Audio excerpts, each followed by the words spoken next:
Right, masking is dry now. You can generally tell by just putting your finger on it. If it's still tacky, then leave it alone, but that feels fine. So we're going to put, I'm not going to bother putting any sky in or anything like that on here. This is just demonstration on trees. So we're putting the distant tree first. So you just need a reasonable sized brush. For the distant trees, we're going to use cerulean blue. So we're going to use cerulean blue, like that. So you dip it in the palette, into the water, and a little bit like that. Now what you also need on that, clean that brush, is a little bit of yellow ochre. Now you don't need a lot of yellow ochre. This is the yellow ochre. You don't need a lot. If you have too much, it turns it a muddy green. So you just need enough to sort of colour the blue, to sort of grey the blue out a little bit.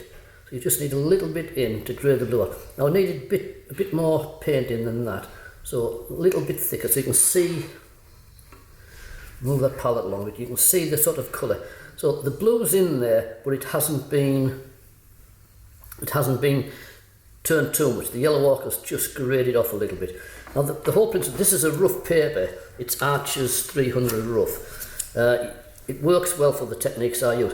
So when you're doing the trees like this, you need to have your brush flat.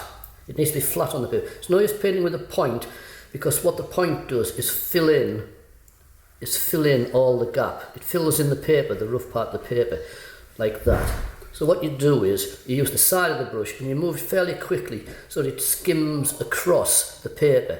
So like that, just roughly like that. So you get a sort of a rougher feel to the paper, to the trees. You can leave gaps. Don't feel you need to fill it in solid. So you just keep your brush flat on the paper and moving aside, and you move it as it starts to dry out on you, move it to the outside edge. This is why you don't need a lot of heavy pencil lines, so that you don't see the pencil lines come through. So you move it like that, keep it flat, and get that there. Now you can drop a little bit more strength in, not a lot because it's meant to be in the distance. You can drop a little bit more stronger colour in, say at the bottom while it's wet. A couple of spots in there. Just drop that in darker, like that, so you get a darker undertone to the tree surface.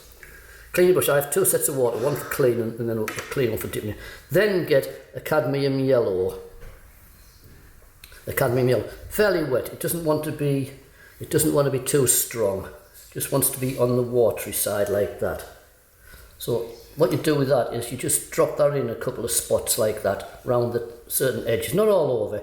Just drop it in and let it sort of bleed in to the edge. Now you leave that alone. You let that dry out. You let that dry. What you can do if you wanted is just mix a bit of yellow ochre somewhere separate and just drag in a little bit of land underneath where the trunk's going to be, just to suggest that it's joined to the ground really. So that stays to dry. Leave that alone, let it dry. Now you come to the foreground tree, and what we have to hear is a rich sort of summery feel.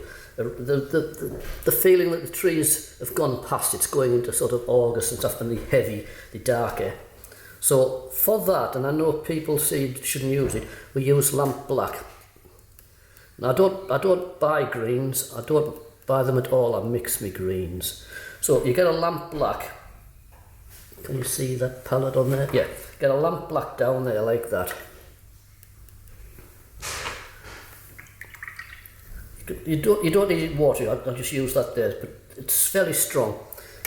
Get a cadmium yellow, like that, and mix that in with the lamp black a little bit. So get your cadmium yellow, mix that in with your lamp black a bit, so you've just got a tone, sort of lightened it up a little bit. And the same principle applies, side of the brush, so that you're going across. And what you do is, you fill it with the paint, so you can see the consistency of the paint there. Fill it with the paint, put it in fairly dark, and as you're getting to the edge of the paper, as your brush starts to dry out, just sort of feather it out around the edges, so let it feather out. Start again stronger, fetching it from the little gaps in the trees are fine, you want gaps in it, they don't want to be solid. So you're using that like that, fetching it round, brushes on the side, and if you notice, I keep the brush on the paper, that way you get a broken feel. If you're constantly painting it downwards, you fill it all in. So you're using the side of the brush with a little bit of the colour in. And these are why my palettes get mucky, because I dip from one to the other. I don't mess around too much. I dip into the yellow, into the black. Right, so into there, paint it in. It's quite a nice consistency, like a creamy colour. You'll know that it's too dry or too wet when you put it on. If it's too dry, add water. If it's too wet, add more pigment. So keeping your brush moving around so that you get a feathered feel to the edge of that tree. Make it slightly broader around the outside edges. Now, while it's still wet, go back, add a little bit more lamp black, a little bit more lamp black in. And where the trunks are on the bottom part of the tree, just drop the lamp black in a little bit like that. So just underneath, say, the canopy of the trees, drop a little bit of the lamp black in. Right, clean your brush, get a wet yellow, a watery yellow, and just drop in little patches of the wet yellow. You've got to do it, it's starting to dry out a little bit, but it doesn't matter because we're going to scrape this picture afterwards. So you drop a little bit of the cadmium yellow in and let that just dissolve in and mix with the black where it feels like doing. So just dropping that in, a bit more just there, so some round here. And the yellow and the black sort of run together a little bit, so you get a nice sort of dark foliage here and there, like that. And we'll do the same, get a little bit of yellow ochre, and we'll just put a little bit of land underneath there, like that. So that's your foreground tree. You can see the colours running together, the yellow's running into the black, etc. It's the best mix you can get for a strong colour. People use greens, I know they do. I've tried different greens over years when I first started doing watercolours, but I found in the end I could mix them better myself. So you can see that tree there now looks much more distant than that one there. And what I would do is, if you're painting it in sort of a few, if you want to put another one in between them so it looked like a column of trees, you would make it in between the colours, but you'd have to wait till one's dry, and then you would make it slightly stronger on that, slightly less on that, and put you'd put another tree. I'll just do it very lightly, but I'm not joining up. You'd put another tree in, and it would come across them and go behind that.